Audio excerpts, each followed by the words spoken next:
গাছের পাতায় রোদ পড়লে যে শান্ত সবুজ আলো তৈরি হয়, এই ছবি সেই মুহূর্তটাকেই ধরেছে। সামনে জ্বলছে কচি করলা, পাশে মেলে আছে তার হলুদ ফুল। খুব সাধারণ একটি দৃশ্য, তবু এখানে লুকিয়ে আছে গ্রাম বাংলার মাটির গন্ধ, ঋতুর চক্র আর টিকে থাকার গল্প।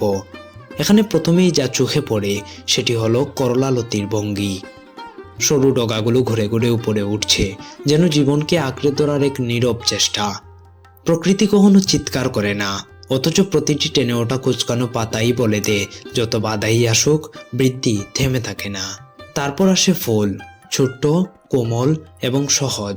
কিন্তু এই ফুল একসময় ফল হয়ে মানুষের ঘরে উঠবে। আমাদের খাবারের পর্ব শেষ হলে আমরা ভুলে যাই কতটা সূক্ষ্ম পরিশ্রম জড়িয়ে আছে একটি করলার জন্মে। মাটি, আলো, পানি আর সময়ের ধৈর্য। এই হলুদ ফুল সেই নীরব যাত্রার প্রথম ঘোষণাই মাত্র। ছবির পেছনে অস্পষ্টতা আর সামনে ফুটে থাকা লতা যেন এক ধরনের তুলনা তৈরি করে। আমরা সাধারণত বড় দৃশ্য দেখি, চাষাবাদ দেখি, বাজারের ভিড় দেখি, কিন্তু এই ক্ষুদ্র ফল ও ফুলই আসলে কৃষির আসল শুরু।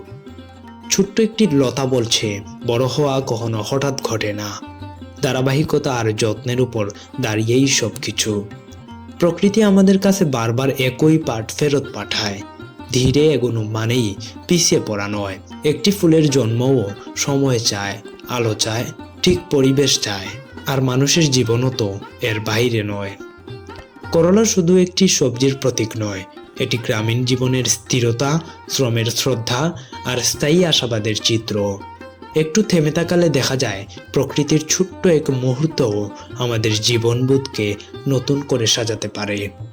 সবুজ পাতার ফাঁকে করলার কচি অঙ্কুর, রোদে ঝলমলে কচি করলা আর তার হলুদ ফুল প্রকৃতির ধীর, শান্ত ও টেকসই ছন্দকে মনে করিয়ে দেয়। পাতার ভাঁজ, লতার পাক খাওয়া আর আলো ছায়ার খেলা, সব মিলিয়ে এখানে দেখা যায় জীবনের সেই স্থির সৌন্দর্য যা শুধু গ্রামীণ মাটিঘাটেই অনুভব করা যায়।